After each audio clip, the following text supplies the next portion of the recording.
Mawas diri mulat sarira hangrasa wani iku saben jejere manungsa sayogiyane kudu duweni awit iku perlu.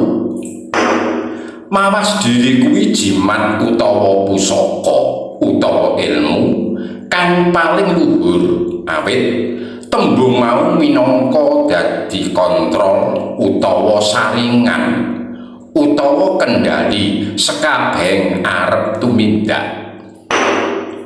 Mawas diri kuwi tegese mulat sarira. Mulat sarira kuwi tegese ya mawas diri. Dene angrasa wani kuwi tegese angon rasa. Dadi sekabehing tumindak mau diukur karo rasa pangrasane dhewe.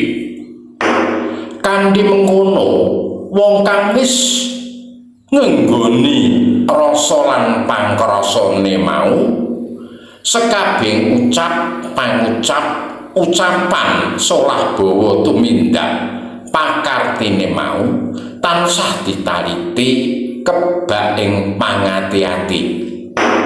Awit sekabehing laku mau diukur marang diri pribadine dhewe. Kalamun dijiwit krasa lara ora bakal jiwit marang awake liyan. Njur mbabar ngejo wantae nyang tepa sarira. Kuwi dununge mawas diri mulat sarira hangrasa wani.